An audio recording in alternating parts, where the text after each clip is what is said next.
जानते हैं आप सब कि भारतीय संस्कृति में बहुत सारे दर्शन हैं और सबका एक मूल उद्देश्य है दुख से दूर हो जाना। ऐसी बौद्ध दर्शन है, वो क्या कहता है दुख के बारे में, दुख और सुख के बारे में। कहते हैं कि दुख से मुक्ति बौद्ध धर्म का सदा मुख्य ध्येय रहा है और कर्म, ध्यान और प्रज्ञा इसके जो साधन रहे हैं। बुद्ध के जो उपदेश है वो 3 पिटकों में सम्मिलित हैं: शुद्ध पिटक, विनय पिटक और अभिधम्म पिटक। ये पिटक बौद्ध धर्म के आगम ग्रंथ हैं। ये सत्य की धारणा, बौद्ध मत की मौलिक विशेषता बताते हैं। कहते हैं बुद्ध के जो अनुसार सत्य जो है वही मुख्य रूप से उसकी सत्ता है। बाह्य जगत और आंतरिक जगत में कोई ध्रुव सत्य नहीं है, यानी कि स्वलक्षणों के संघात हैं। आत्मा की, मनोभावों और विज्ञानों की धारा है। उपनिषदों के आत्मवाद का भी खंडन करके अनात्मवाद की स्थापना की है बौद्ध दर्शन में। बौद्ध मत में कर्म और पुनर्जन्म मान्य है, यानी कर्म को और पुनर्जन्म को ही मानते हैं लेकिन ईश्वर को नहीं मानते। आत्मा का ना मानने पर भी बौद्ध धर्म करुणा से ओतप्रोत है। दुख से द्रवित होकर भी बुद्ध ने संन्यास लिया और दुख के निरोध का उपाय खोजा, जो मनुष्य जीवन का सर्वोत्तम एक जानने की इच्छा जो रही है कि दुख को कैसे दूर किया जाए। अविद्या, तृष्णा आदि में दुख का कारण खोजकर उन्होंने इनके उच्छेद का, निर्माण का मार्ग बताया। ये अनात्मवादी होने के कारण बुद्ध धर्म वेदांत से विरोध है। इस विरोध का फल ये हुआ कि बौद्ध धर्म को भारत से निर्वासित होना पड़ा। जैन संप्रदाय वेदांत के समान ध्यानवादी हैं। इसका चीन में प्रसार है। बौद्ध परंपरा में 4 दर्शन प्रसिद्ध हैं: वैभाषिक, सौत्रांतिक, हीनयान और महायान। इसमें दक्षिणी बौद्ध मत है। इसका प्रचार श्रीलंका तक भी हुआ है। जो योगाचार्य और माध्यमिक मत महायान परंपरा में है, ये मुख्य रूप से हुए। इसमें वसुबंध, कुमारनाथ, मैत्रेय, नागार्जुन इनके प्रमुख आचार्य हैं।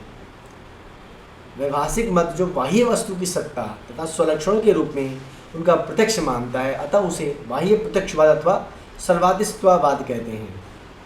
सौत्रांतिक मत के अनुसार पदार्थों का प्रत्यक्ष नहीं, अनुमान होता है, अतः उसे बाह्य अनुमान में कहते हैं। और ऐसे ही योगाचार मत के अनुसार बाह्य पदार्थ की सत्ता नहीं होती है, हमें जो कुछ दिखाई देता है वह विज्ञान मात्र है, यानी कि योगाचार विज्ञानवाद कहलाता है। और जो माध्यमिक है, विज्ञान भी सत्य नहीं, वो शून्य को सत्य मानता है। निरस्वभाव, निस्वरूप अथवा अनिर्वचनीय शून्यवाद का या शून्य वेदांत के ब्रह्म के बहुत निकट है, यानी कि जो बौद्ध दर्शन में शून्यवाद है वो वेदांत दर्शन के समकक्ष इस पद को मानते हैं। बौद्ध दर्शन अपने प्रारंभिक काल में जैन दर्शन की भांति आचार शास्त्र के रूप में था। इसमें 4 आर्य सत्य सबसे प्रसिद्ध हैं, जहाँ बुद्ध ने सारनाथ में इसका ज्ञान दिया था। वो कहते हैं दुख समुदाय निरोध मार्ग चत्वार आर्य बुद्धस्य अभिमतानि तत्वानि, यानी दुख, संसार दुखमय है। कहते हैं संसार जो है दुखमय है। दुख समुदाय दर्शन, दुख उत्पन्न होने का कारण है तृष्णा, फिर दुख निरोध है, दुख का निवारण संभव है, फिर दुख निरोध मार्ग है, दुख का निवारण मार्ग यानी अष्टांगिक मार्ग है जो बौद्ध दर्शन में बताए हैं।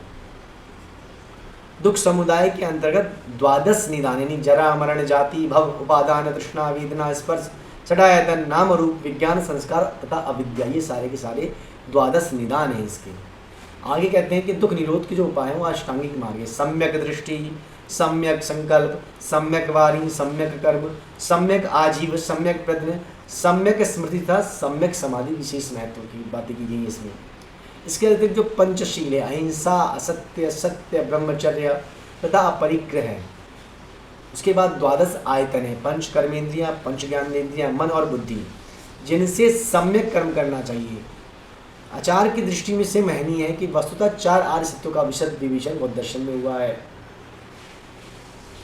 इसमें वैभाषिक संप्रदाय जो ये अर्थ को ज्ञान से युक्त अर्थात प्रत्यक्ष गम्य मानते हैं। जो सौत्रांतिक कहते हैं बाह्य जगत का सत्ता दोनों स्वीकार करते हैं, यानी जो आंतरिक सत्ता है बाह्य सत्ता दोनों को मानते हैं, किंतु दृष्टि भेद से एक के लिए चित्त निरपेक्ष तथा दूसरे के लिए चित्त सापेक्ष अर्थात अनुमेय सत्ता है। जो योगाचार्य जिसे हम विज्ञानवाद कहते हैं, ये कहता है कि चित्त अर्थात आलय विज्ञान, अनंत विज्ञानों का उदय होता रहता है, वो क्षणभंगिनी चित्त संतति की सत्ता से ही सभी वस्तुओं का ज्ञान होता है। इसे पारमार्थिक और व्यवहारिक कहते हैं। व्यवहारिक में पुरुष परिकल्पित और परतंत्र दो रूप नहीं है। यहाँ चित्त की ही प्रवृत्ति तथा निवृत्ति ही निरोध मुक्ति होती है। सभी वस्तुएं चित्त का ही विकल्प है और आलय विज्ञान क्षणिक विज्ञानों की संतति मात्र है। बौद्ध दर्शन में तो प्रथम संबंध है हीनयान से तथा महायान से। हीनयान यथार्थवादी है तथा सर्वातिवादी है, जबकि महायान संप्रदायों में से योगाचारी विचार को ही परतत्व तथा परम रूप में स्वीकार करते हैं।